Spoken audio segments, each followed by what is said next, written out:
I worked for a small Catholic newspaper. I am not Catholic. This was both a blessing in that it paid the bills and I got to do what I loved as the sole graphic designer, and a curse in that I worked with some over-the-top people, including one that kept trying to convert me.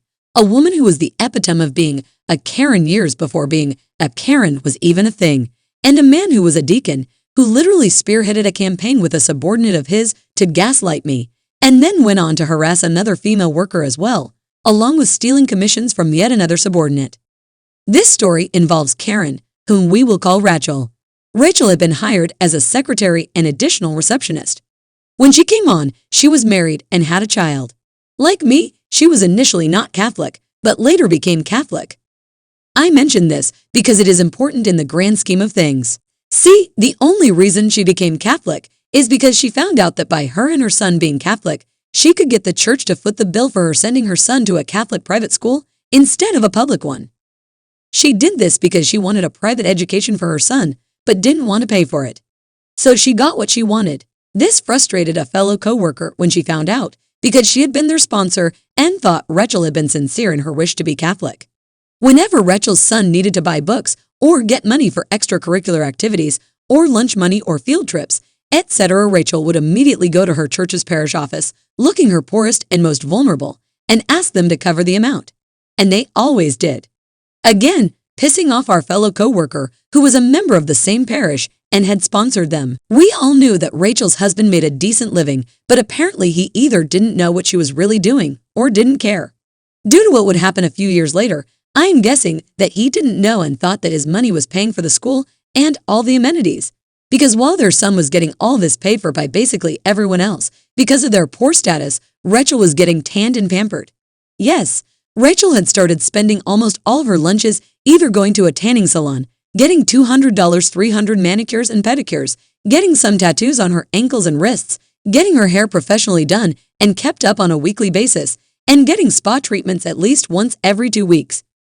Basically, all the money she spent on her own personal upkeep would have been more than enough to cover her son's schooling at the private Catholic school. It, of course, then came as no surprise later that she decided her husband no longer made enough money, was no longer worth her time, and decided to actively seek out an affair because she wanted something better.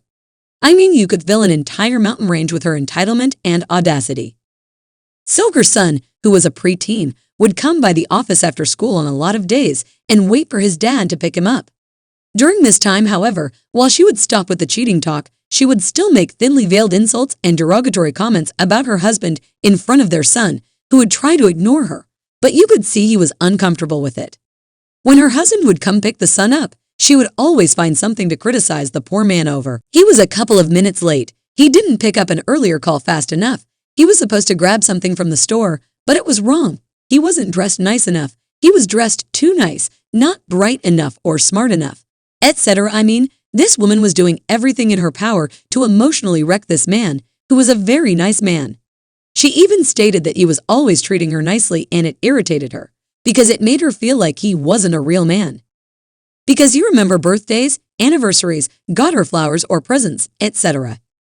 People, I wish I had a guy in my life that would treat me half as well as this man treated Rachel. This behavior would get worse all the time. At one point, she got mad and spent the entire day at the office ranting and raving because she tried to make him jealous over a stranger, and he didn't attack the guy. That would be like common sense. By the way, her making him jealous was to gush over the way the guy looked. Instead, her husband just seemed defeated by her comments and walked away. Now by this point, she has really started running their finances into the ground with all her me pamperings and purchases, and he has finally started to notice and get some of this shiny spine back. He starts insisting that she cut back on spending. She can't stand for this, so she decides she needs a real man who makes real money and will lavish her with anything she wants at any given time. Enter AP. She finds the perfect patsy, if you will, on one of her dating sites. Only problem is that he is from Canada and we are Midwest USA.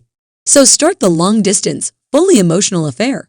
She would gush about him at the office, printed out the photos of himself that he sent her, and talk about how wonderfully attentive he was, how attractive he was, and how rich and successful he was. Please note, this is important later. Now, I myself had been trying some online dating and even an in-person matchmaking business around this time, So I was already having enough issues with the messes I had to clean up from the creeps I kept attracting, some of which were downright frightening. So I will admit that I was already jaded with the belief that there were a lot of scammers and liars that would use these venues to prey on easy targets. Thus, I was probably more than a little biased for this next part. Feel free to call me an awe for it, but I did not trust this man. On any level. It took her a while to even get the first picture of him, and that first pic was almost a glorified headshot. Like you see in a school yearbook, it was apparently very recent, and he looked very healthy in it. Again, this is important later. She said he was just getting out of a long marriage himself, and was going through a divorce, and so he understood where she was coming from in regards to her own currently still ongoing yet unhappy marriage. After a few months passed, and many more pics of him looking fine and dandy, I came into the office one morning to see her standing by the copier in tears, utterly despondent. The reason? He had given her some bad news. Apparently he had been trying to figure out how to tell her. He had brain cancer and 6 months to live. Yeah. Again, I am probably the awe here, and definitely jaded by the liars I have encountered and seen my friends encounter, because I had an ex and 2 of my friends had exes by this point, who had all 3, at different points in time, pulled the I have cancer card to either try to guilt us into continuing to date them after we had broken up, or, in one friend's case, as an excuse to break up with her. Also, I have had previous coworkers and family with cancer, and when it got that serious, they did not look that healthy. I tried to tell her that, but she refused to believe me. She said he wanted to come see her soon so they could consummate their relationship before it was too late. So I just shut up about it, but refused to trust in this. I was positive that sooner or later, the other shoe would drop. Anyway, she bought him tickets to come see her, paid for a hotel for him to stay in, etc. Now, remember that this guy was supposed to be rich and successful. But apparently all his money was tied up in his treatments, divorce, and all this other stuff, and he couldn't pay for anything. I began to see a bit of karma here. So he comes to visit, especially as he did actually match the photos he had sent. And she brought him to the office along with her son. Whoa boy. Remember the coworker from the last post? That was Rachel's sponsor to become Catholic. She lit off. She was the assistant editor to the paper, and for all intents and purposes, second in charge. She reamed Rachel up one side and down the other over this. She basically told Rachel that while she could not tell Rachel not to have an affair or what to do or not do in her private life, she could tell her that not only was it extremely inappropriate to bring her app to the office, but that as a Catholic business that was scantily orientated, it would look bad on business as a whole. What if the Archbishop walked in while Rachel was flaunting her app around the office? Nope. As long as Rachel was still married, she was not to bring any app to the office. When Rachel tried to talk to our editor about it, who was himself a rather leaned-back guy, he just reiterated what our coworker had told Rachel before. No app in the office. She was not happy, but he never came by again. Anyway, the trip lasted a week or so and another few months of her flying him out on her dime, and him needing assistance with this brand new miracle treatment that cured him of his cancer, and all hell finally broke loose. Remember when I mentioned that her husband had started asking her to limit her spending? Well, it turns out that he had also started paying closer attention to that spending. Even more so after app had started coming for monthly, twice-monthly weekend visits, and he was not happy with what he discovered. Namely that all the money he had been giving her for their son's education was not going to the school, but that now she was spending more on online dating sites and then on Bring Her app from Canada once, or twice a month for a weekend at a time. So one fine fall day it happened. I was in the back in my office, eating lunch while reading the non-Catholic paper when the scream issued from up front. When I say everyone came running out, I am not joking. This scream had to have been heard in India, and it wasn't frightened or sad. It was indignant and angry. We rush out to see a gentleman in a suit leaving the building and Rachel clutching a batch of papers, red in the face and looking like she is trying to strangle a rock for blood.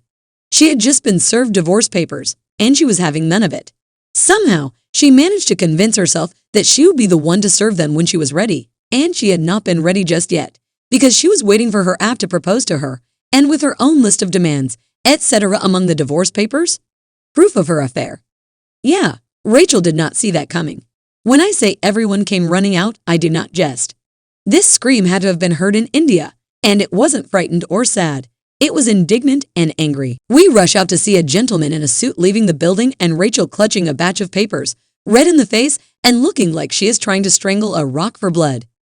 She had just been served divorce papers, and she was having none of it. Somehow, she managed to convince herself that she would be the one to serve them when she was ready. And she had not been ready just yet, because she was waiting for her app to propose to her, and with her own list of demands, etc. among the divorce papers, proof of her affair. Yeah, Rachel did not see that coming. Now you would think that this would be the end, and that Rachel would be happy to let her not worthy husband go, so she could be with her perfect app, but no. If that were the case, then Rachel would not be nearly the entitled person that she was. She was not going to go down without a fight. She was going to prove that she was the real victim in all this, even if it meant trying to commit fraud and trying to convince me to give her forgery lessons. But that, dear ones, is a story for another day. At one point, she even started telling Dina that she should just break up with her Beth and not get married, as marriage was horrible, men were horrible, she wouldn't be able to trust her husband, and would just be worthless like all the others. Well, Jane finally had it, and the next time Tom was in, Jane went to him about all this. Because Rachel was actively trying to undermine Gina's engagement, and it was making Gina very uncomfortable. And Gina didn't even talk about it all that much, but even the sight of her engagement ring would set Rachel off. So Tom called Rachel into his office and basically told her that she had two choices. She could stop snapping at everyone and stop trying to convince Dina that marriage was bad, or she could just quit now. Because if she didn't stop those two things, she would be fired. She was smart enough to know that while Jane did not have the authority to fire her, Tom did and would. So she stopped snapping so much and stopped deriding marriage in front of Gina. You'd think it would be all good at that point, right? We would finally get a break from all the drama. Nope. Get your popcorn out, folks. 'Cause shit was about to hit the fan. Rachel had decided to take all her pent-up anger and frustrations and laser focus them onto one goal and one goal only. She wanted revenge, so she decided to put all, and I mean all, her energy into making her soon-to-be ex the most miserable man on earth. Though I am pretty sure that by this point, she had already previously succeeded. Now, soon-to-be ex, not being nearly as stupid as Rachel thought, did stay in the house, and Rachel was the one forced out. So she went to stay at a hotel. I believe it was one of those where you could basically rent it like an apartment for a week at a time, no lease needed, and a kitchenette included. And they also split custody of their son 50-50ths during this time. But her being without her house, her access to his money, and her having to use her own money to buy things, all just added fuel to the fire of her wanting to get back at soon-to-be ex. Though it was not initially much of a revenge plan, as it basically consisted of her trying to take him for everything he owned, under the guise of deserving both alimony and child support, and was positive she could get full custody in the house. She decided that while tanning and constant haircuts jobs were a continued must, she would forego the weekly pedis and twice-monthly spa treatments. Instead, she started looking for lawyers, any that would explain to her that she was highly unlikely to get alimony under the circumstances. She would dismiss from consideration almost immediately. She was going to get her alimony. She did eventually settle on a lawyer who was willing to do what she asked and try to bilk him for everything. So with that done, she started gathering all financial records, all past bank accounts, all information she could get. She started bringing all of this paperwork to the office, and anytime the phones weren't ringing, or she didn't have a specific job she had to do, she would instead pore over all this information. And that was when it happened. We were on the second day of deadline, and I had just finished pasting in ads to some of the pages. Now Jane, who would sit in the back with me when I would lay out pages, so I knew what stories needed to go on what pages, had gone back to her desk, so I was back there by myself. Rachel came up to me in a bit of a rush, waited for me to turn to her, and shoved the two papers in my face and asked up, "Do these two signatures look the same?" I stepped back, completely confused, and looked at the two papers. I noticed that one was an official-looking document with soon-to-be ex's signature at the bottom, and the other was a plain piece of copy paper where soon-to-be ex's signature had been written about 3 to 4 times. After a moment, I realized, though, that it was not soon-to-be ex's signature, but attempts at soon-to-be ex's signature. Not the worst attempt I had ever seen at someone trying to copy another person's signature, but definitely not passable either. I looked at Rachel and asked, "Did you try to mimic his signature?" She nodded, and I told her, "You failed. Anyone with any training is gonna know they aren't the same." But do you think it's close enough to pass for someone who isn't trained? At this point, I was starting to feel very uncomfortable with this line of questioning, so I told her that I did not think it would pass mustard with anyone who was even slightly familiar with his signature. Forgery is not something I was willing to get involved with on any level. I like my freedom and do not want to go to jail for any reason. That was when she asked if I could teach her how to get his signature down. By this point, alarm bells weren't just ringing in my head, they were playing the complete 1812 overture, cannons and all. So I asked her what this was all about, and that is when she told me. She had been getting some of soon-to-be X's mail, and among them was a bank statement from a bank that soon-to-be X had not used for years. It turned out that he had an account there back when he was in college that he had let go into stagnation when they did get married because they had combined finances and opened up a joint account at another bank.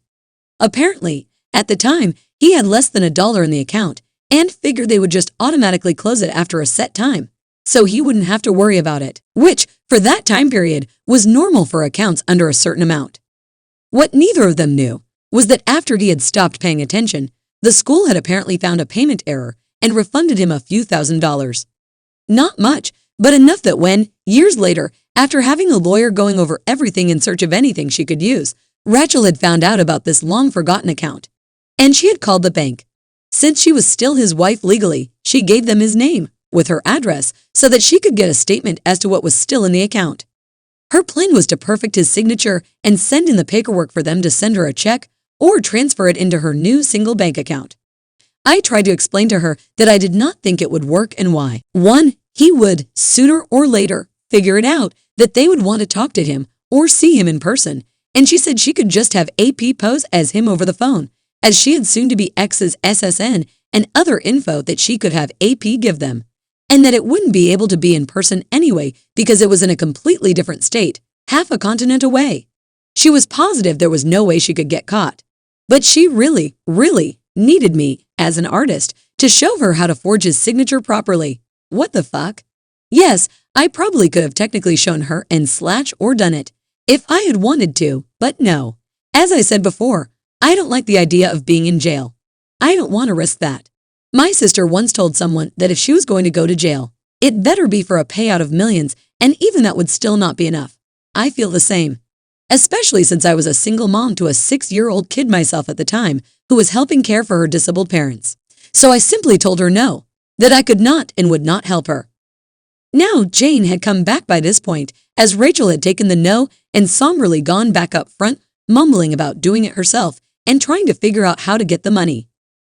Jane looked at me and asked what that was about, and I told her. She looked at me as though my head had just flown off. She was like, "Wait, she asked you to commit a crime?"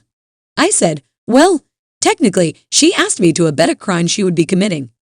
Jane was not happy for several reasons. She said that this was beyond unacceptable and would talk to her.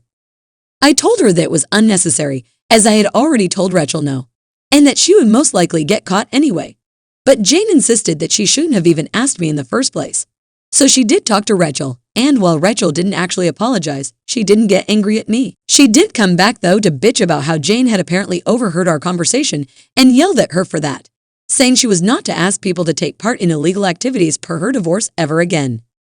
Jane admitted later that since Rachel hated her by this point anyway, she saw no reason to cause more drama with the truth, so she told Rachel she had heard the entire conversation from the hallway, taking the full brunt of Rachel's anger. Rachel never did ask me about forgery again, though, and while I do not know whether she got that money or not, she continued on with insisting on getting what she wanted, and that was bleeding soon to be X dry. Spoiler alert, she didn't. She did get some small amount of child support, but that was only because she got 60/40 custody, I think, but no alimony. She also did not get the house or all the other things she thought she was owed. She did eventually get engaged to App, who was now allowed back at the office during his visits, should he be visiting during that week, but only to pick her up or drop her off, and showed up with a large shiny engagement ring. But by this time, Rachel's time at the paper was starting to run its course. She was burning bridges, as it were, and when she went to leave the office one day, she did not pay attention to where she was backing up and backed into Gina's fiance's car, and came running and demanding that Gina and her fiance pay for the damages to her car or she would sue. Worth noting here that Gina's fiance was a lawyer. It was shortly after this incident that Rachel's time at the paper ended because no one was willing to put up with her entitled nonsense anymore. No, I do not know what happened to her after this. Facebook was not a thing yet, Or if it was still college students only, and she did not keep in touch with any of us. In fact, she was cursing up a storm as she left. Most of it was directed at Tom, Jane, and Kathy, I think. Some at Gina and Roger. And thus ended the saga of Rachel. And started a whole other saga of an ongoing fight between Tom and Jane, and eventually led to Roger's decision that it was perfectly fine to gaslight me because I was apparently too good at my job. But those are stories for another day.